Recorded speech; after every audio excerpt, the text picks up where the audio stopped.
Hi friends, welcome to కొత్తగా చందమామ కథలు. ఈ రోజు నుంచి మనం మకర దేవత అనే ఓ కొత్త సిరీస్ని స్టార్ట్ చేద్దాం. ఆ సిరీస్లో ఫస్ట్ పార్ట్ ఇదే. మరాళ దేశానికి రాజైన మందరదేవుడు ఒకనాడు ఉద్యానవనంలో విహరిస్తూ ఉండగా కోట ద్వారం వద్ద పెద్ద కలకలం బయలుదేరింది. ప్రజల కేకలు, సైనికుల హెచ్చరికలతో కోట ప్రాంతమంతా మారుమోగసాగింది. ఇంత కలకలానికి కారణమేమిటా అని మందరదేవుడు ఉద్యానవనం నుంచి కోట ద్వారం కేసి బయలుదేరాడు. కొద్దిసేపట్లో మందరదేవుడు కోట ద్వారాన్ని సమీపించేసరికి మంత్రి ప్రజలను శాంతంగా ఉండవలసిందని హెచ్చరించడం అతని కంటకపడింది. రాజు రాక గమనించిన కొందరు సైనికులు ఈ సంగతి మంత్రితో చెప్పారు. వెంటనే మంత్రి వెనుదిరిగి రాజుని సమీపించాడు. ఏమిటి కలకలం అని ప్రశ్నించాడు మందరదేవుడు. మంత్రి క్షణకాలం పాటు కోట ద్వారం కేసి చూసి, ప్రభు, నిజమో అబద్ధమో ఇంకా ధ్రువపడలేదు. నా వరకు నేను ఇందులో కొంత నిజం ఉండవచ్చునని భావిస్తున్నాను. కుండలిని ద్వీపం ఈ మధ్య అరాచక స్థితిలో ఉన్నదని మనకందరికీ తెలిసిందే.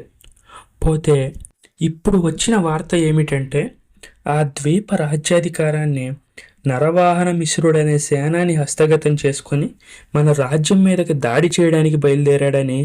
ఇది చేపలు పట్టబోయిన జాలాలు తెచ్చిన వార్త. ప్రజలు కలవరపడుతున్నారు. శాంతంగా ఉండవలసిందని హెచ్చరిక చేశాను అన్నారు. మందరదేవుడు తల పంకించి ఊరుకున్నాడు. మంత్రి భావించినట్లు ఇందులో కొంత సత్యం ఉండవచ్చునని అతనికి తోచింది.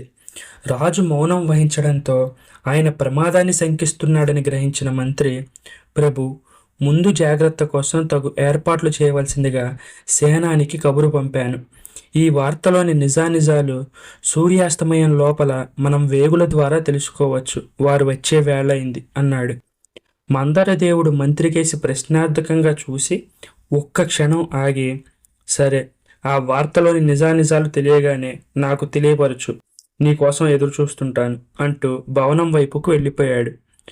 రాజు వెళ్ళగానే మంత్రి సరాసరి పోయి కోట బురుజు ఎక్కాడు. అక్కడ నిలబడి చూస్తే దూరంగా ఉన్న సముద్రం, అందులో తేలియాడుతూ ఉన్న నావలు కనపడతాయి. మంత్రి ఆశించిన విధంగానే దూరాన తెరచాప ఎత్తిన ఒక నావ కనిపించింది.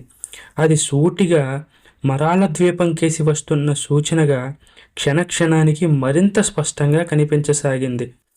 ఇక సేనాని మంత్రి నుంచి వార్త రాగానే ముందు జాగ్రత్త కోసం సైనికులను సమీకరించాడు.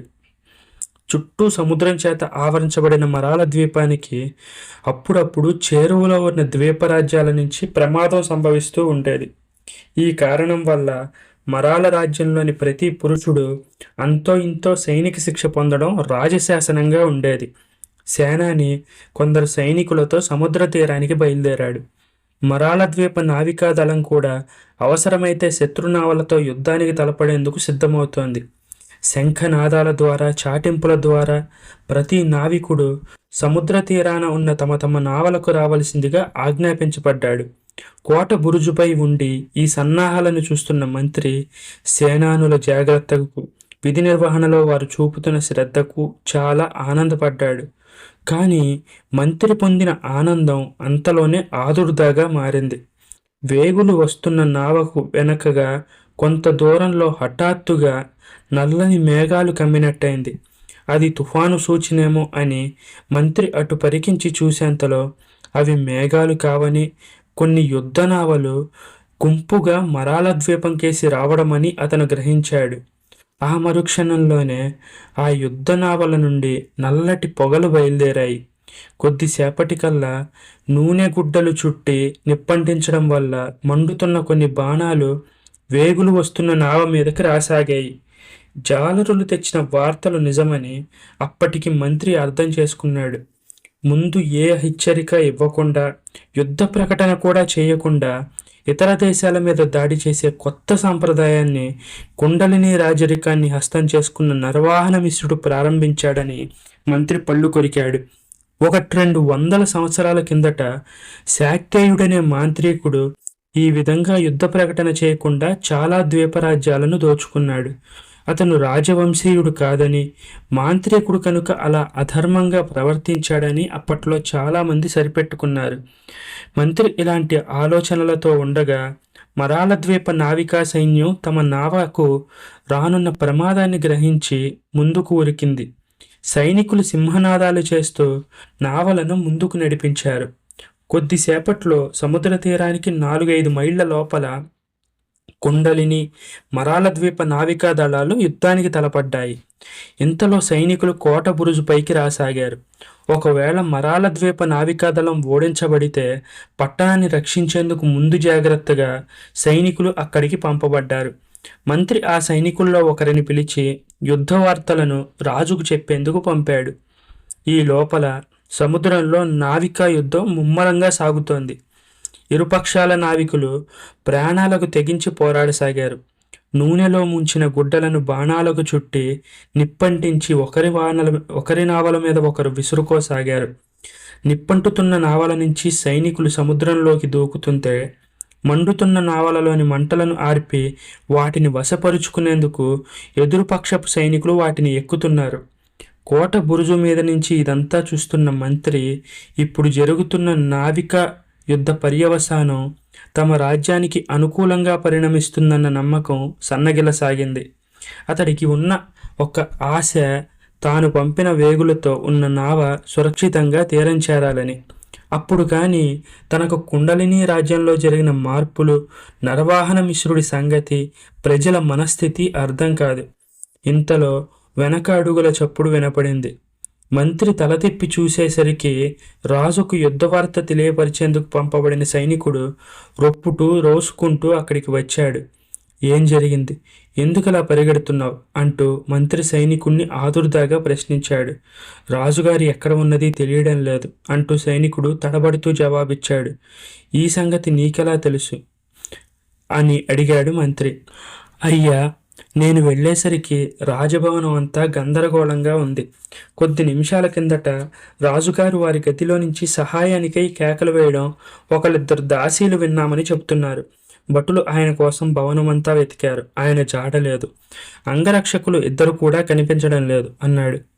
అంగరక్షకులు కనిపించడం లేదనేసరికి మంత్రికి ఏదో ద్రోహం జరిగిందన్న అనుమానం కలిగింది.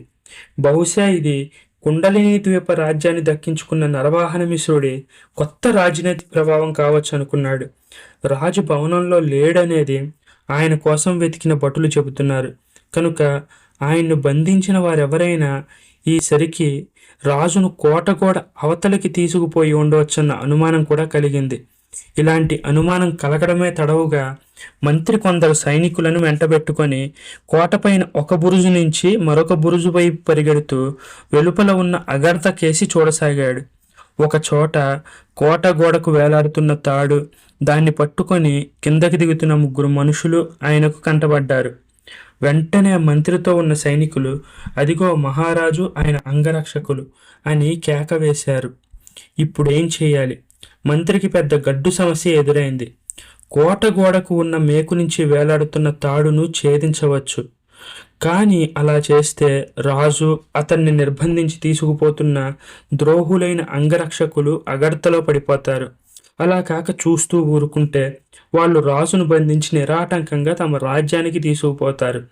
మంత్రి ఇలాంటి సంశయాలతో కొట్టుమిట్టాడుతూ ఉండగా ఒక సైనికుడు, అయ్యా అటు చూడండి, అగర్త ఒడ్డున 3 గుర్రాలు సిద్ధంగా ఉన్నాయి అంటూ ఆశ్చర్యంగా అరిచాడు. మంత్రి ఆ వైపుకు చూసేసరికి జీనులతో సర్వసిద్ధంగా ఉన్న 3 గుర్రాలు కనిపించాయి. సమయం చూసి రాజును బంధించి తెచ్చేందుకు నరవాహన మిశ్రుడు రాజభవనంలో తన బంట్లను ప్రవేశపెట్టగలిగాడని మంత్రికి అర్థమైంది. మంత్రి సముద్రం కేసి చూశాడు. వేగులు ఉన్న నావ తీరాన్ని సమీపిస్తోంది. కుండలిని ద్వీప యుద్ధ నావలు కూడా 2 తీరం వైపుకు వస్తున్నాయి. పరిస్థితి విషమంగా ఉన్నదని గ్రహించిన మంత్రి సైనికుల కేసి తిరిగాడు. మీలో 4-5 గుర్రాలెక్కి రాజుగారి రక్షణకు వెళ్ళండి. ఈ దుర్ఘటన గురించి మాత్రం మీరు బయట ఉన్న ప్రజలతో అనకండి, వెంటనే వెళ్ళండి అని ఆజ్ఞాపించాడు. సైనికులు అక్కడి నుంచి పరిగెత్తారు. మంత్రి కిందకి దూకాడు. అప్పటికి రాజును ద్రోహులైన అంగరక్షకులిద్దరూ అగర్త దాటించి గుర్రాలు ఉన్న చోటికి నడుపుతున్నారు. రాజు ముందు నడుస్తూ ఉండగా వాళ్ళిద్దరూ కత్తులు చేతబట్టి ఆయన వెనక నడుస్తున్నారు. కొద్దిసేపట్లో వాళ్ళు గుర్రాలెక్కి రాజు ఎక్కిన గుర్రానికి వెనకగా తమ గుర్రాలను పరిగెత్తించసాగారు. వారు రాజును సముద్ర తీరం కేసి తీసుకుపోతున్నట్లు మంత్రి గ్రహించాడు. ఇక రాజు రక్షణకై బయలుదేరిన సైనికులు 4 గుర్రాలెక్కి బయలుదేరారు. వారు కోట తూర్పు ద్వారం నుంచి బయటపడి కొద్దిసేపట్లో రాజును బంధించి తీసుకుపోతున్న ద్రోహుల కేసి తమ గుర్రాలను అతివేగంగా పరిగెత్తించసాగారు. గిట్టల చప్పుడు విని వెనుతిరిగి చూసిన ద్రోహులు ఇద్దరు తమను సైనికులు వెంబడిస్తున్నారని గ్రహించాడు. రాజు వీపుకు తమ కత్తులను గురిచేసి ఆయనను వేగంగా గుర్రాన్ని పరిగెత్తించవలసిందిగా ఆజ్ఞాపించారు. కోట బురుజుపై నుంచి ఇదంతా గమనిస్తున్న మంత్రి ఒకసారి బంధితుడైన రాజుకేసి మరోసారి తీరాన్ని సమీపిస్తున్న శత్రునావలకేసి చూసి, మరాలదేవి, నీ భక్తులను కఠిన పరీక్షకు గురి చేస్తున్నావా అంటూ హృదయం మీద చేతులు పెట్టుకొని ఆకాశం కేసి తలెత్తాడు. మరుక్షణం ప్రళయభయంకరమైన పెళపెళ రావాలతో ఉరుములు మెరుపులు ప్రారంభమయ్యి మరాల ద్వీపాన్ని దద్దరిల్లజేశాయి. దీంతో మంత్రి ఒక్కసారిగా నివ్వెరపోయాడు. ఇక్కడితో ఫస్ట్ పార్ట్ ఎండ్ అయింది. నెక్స్ట్ పార్ట్ని నేను సరిగ్గా రేపు ఇదే టైంకి అప్లోడ్ చేస్తాను. ఈ పార్ట్ ఎలా ఉంది, మీకు నచ్చిందా లేదా, మీ ఫీడ్బ్యాక్ ఏంటనేది నాకు కింద కామెంట్ సెక్షన్ రూపంలో పెట్టండి. ఇంకోటి, ఈ సిరీస్ నేను ఇంతకుముందు చెప్పిన తోకచుక్క అనే సిరీస్కి కంటిన్యూషన్లా అనిపిస్తుంది. అంటే కొన్ని నేమ్స్ అలా మ్యాచ్ అయినాయి అనమాట. ఆ ప్లేలిస్ట్ లింక్ కూడా ప్లేలిస్ట్స్లో ఉంటుంది. మీరు ఒకసారి వెళ్ళి దాన్ని కూడా విజిట్ చేయండి. ఈ కథ మీకు నచ్చినట్లయితే దీన్ని లైక్ చేయండి, మీ ఫ్రెండ్స్ అందరికీ షేర్ చేయండి. అలాగే మన ఛానల్ని సబ్స్క్రైబ్ చేసుకోవడం మాత్రం అస్సలు మర్చిపోకండి. Thank you friends.